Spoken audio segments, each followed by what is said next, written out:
NTV. Welcome back and many thanks for staying with us right here on Morning at NTV. My name is Romeo Busiku. We are getting into another contentious discussion. The issue of ending female genital mutilation from Uganda by at least 2030. Can we achieve that? This year alone, we anticipate that 4 million young girls all over the world shall undergo the CAT. Yes, that is female genital mutilation. That is a big number. 4 million, yes. And then we're also getting information that 650 million young women who are alive today were actually at some point married off as children. So we shall be interrogating two subjects: the issue of child marriages and the issue of female genital mutilation. How best can we phase out both practices from this global sphere? And I do have Angela Nakafero. She's a Commissioner of Gender and Women. She joins me right now in studio. Very good morning, Angela. Good morning to you. All right, let's get into it, Angela. Why is FGM and child marriage considered to be harmful practices? Let's first start with that simple question. Let me start with child marriage. Right. Really, you find in our circumstance that most of the young girls are married off before the age of 18. And this is the age when girls are supposed to be in school. So indirectly, we are saying girls shouldn't be in school. They should be in marriage and they should be doing other things. And of course, this affects their other series of human rights. Access to education is undermined. Access to dignity is undermined. Access to potential of having employment opportunities is undermined. Because below 18 years, these are girls that are stopping either in primary or secondary education. So the possibility of these girls going to university is almost out of the picture.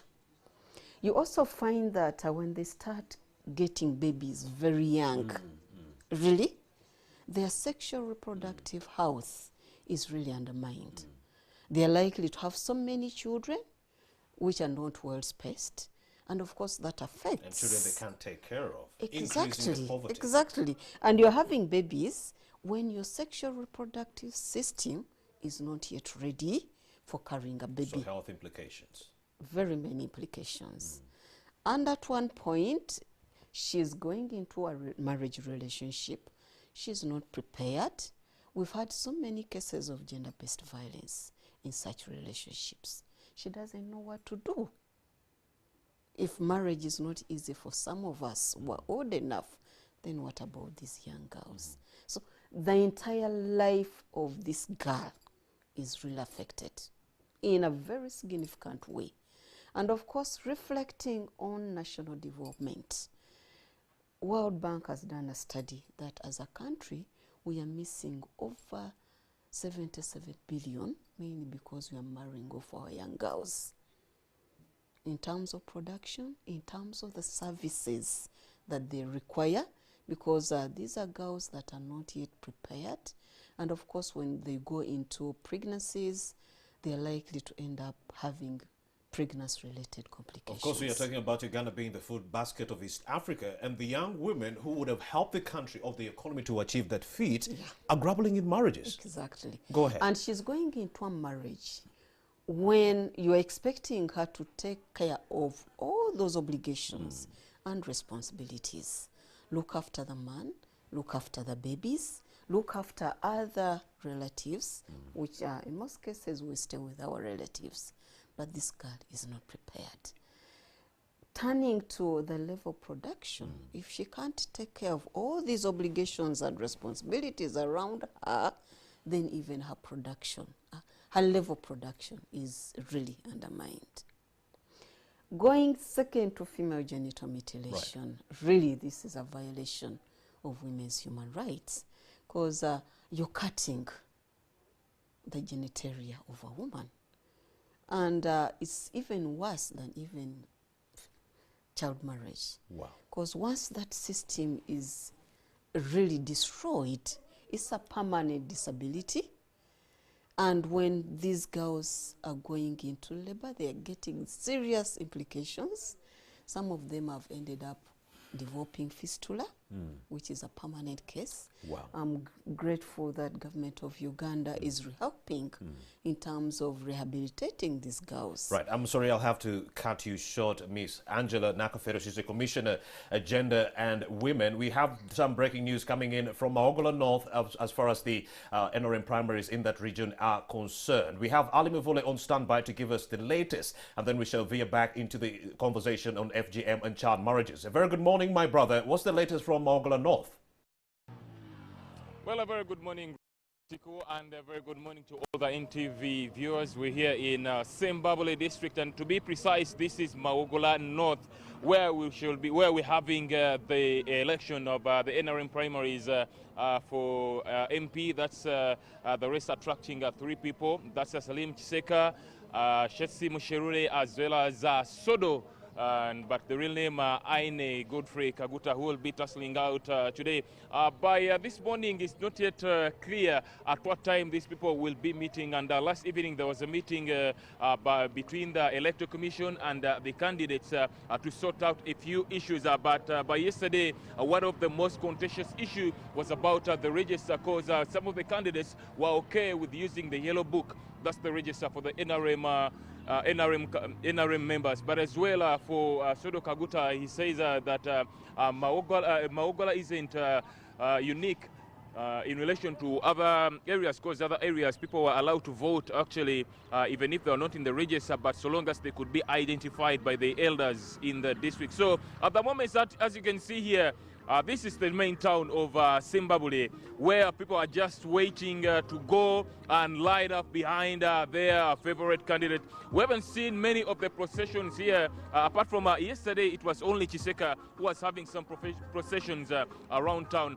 But also to give you a brief about the security situation here in Sembabule district. Last night, there were night patrols. You could see some policemen moving around and trying to keep law and order.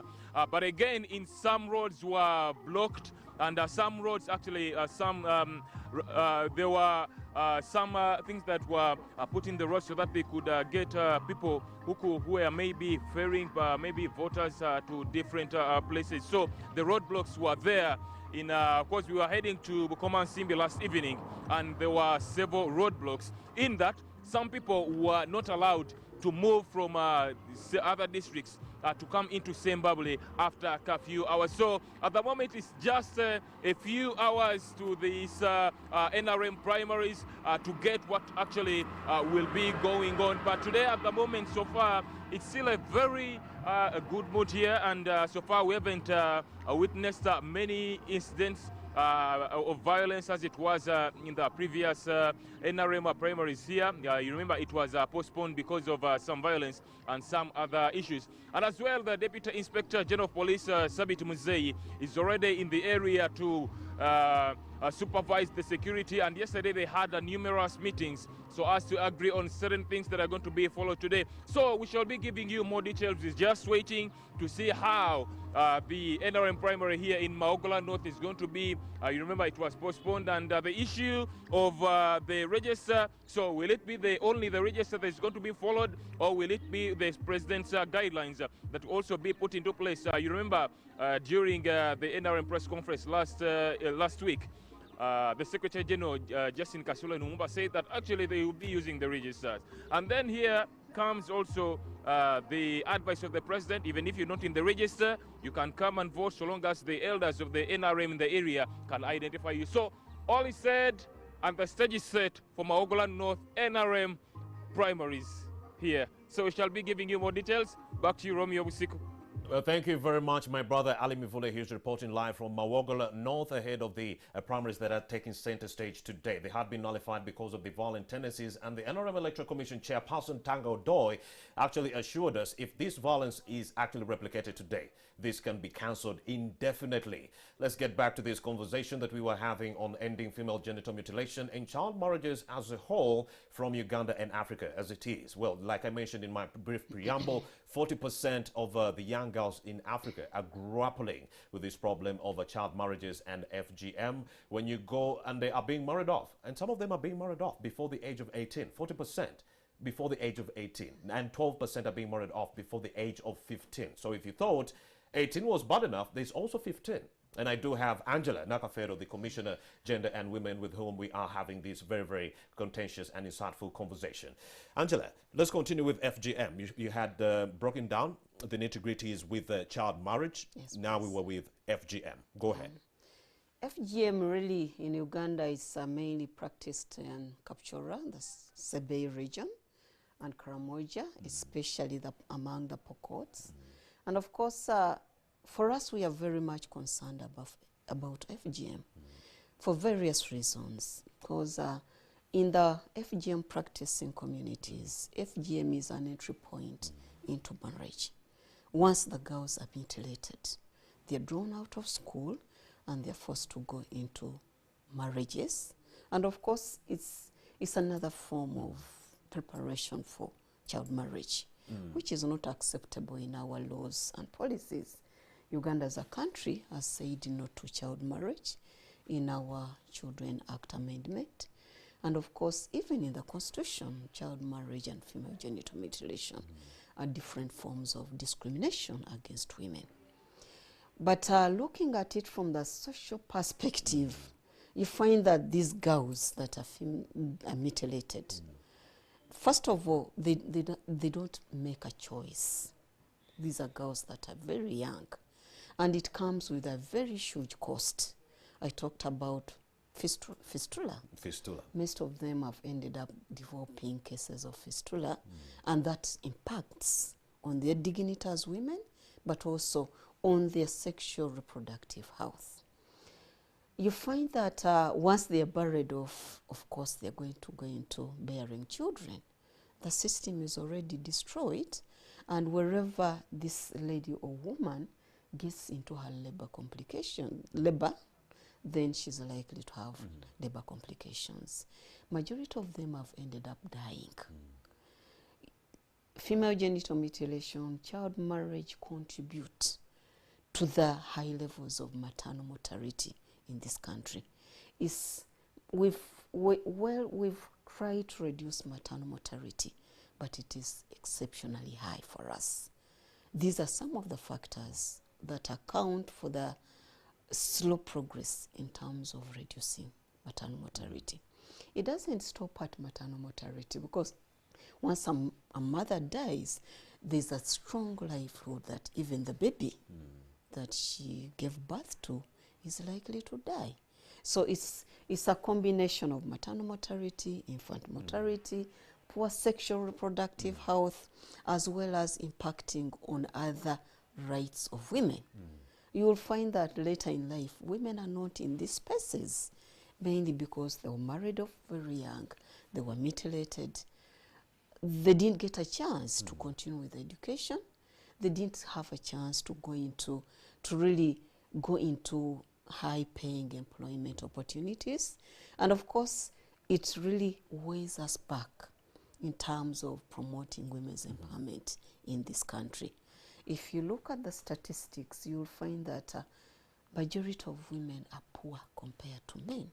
These are some of the harmful practices that are contributing to this unfortunate situation. And we have experts who say it could be because when a woman is married off at a young age, these men basically do not want these women to work. You're supposed to be in the house and handle household issues. So how will she get the, how can she actually raise her economic status if you're just keeping her in the house to take care of children? So that is poverty as it is. But then we would like to know, my viewers who are watching Morning at NTV at this point want to know, are members of the community to blame for the exacerbation of these harmful practices, FGM and child marriages?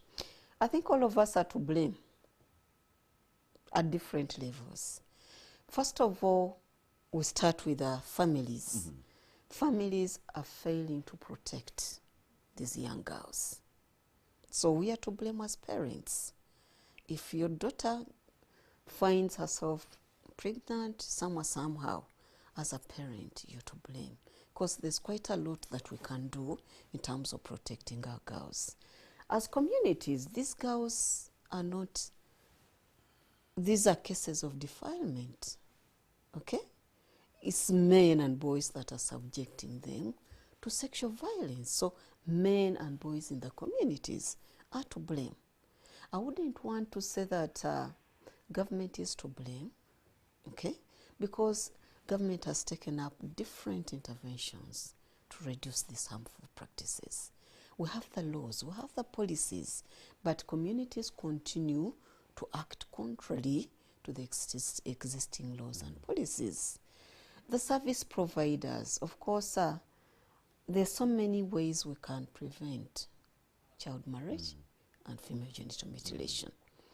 By raising awareness, which we are trying to do as a country, but of course it's really deeply rooted into people's mindset. Changing this is going to take quite a lot of work. I understand. But before talking about the prevention and so forth, I wanted us to talk about the contributing factors to FGM and child marriages. Of course, we mentioned the community members, the cultural leaders, and so forth. So what are some of the other contributing factors to FGM and child marriages?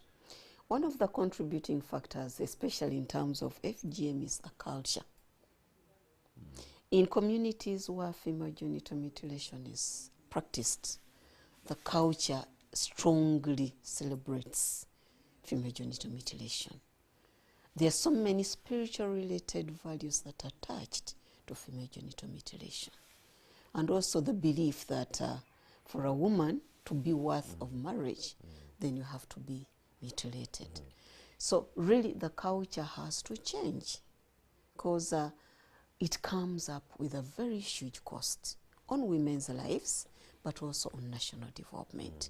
So as we engage with the communities, we need to really raise awareness and ensure that we are able to transform the cultures, eliminate these negative cultures, and protect women's rights and girls' rights. So how can we address the issues of female genital mutilation and child marriages from this country as we grapple with the COVID-19 pandemic?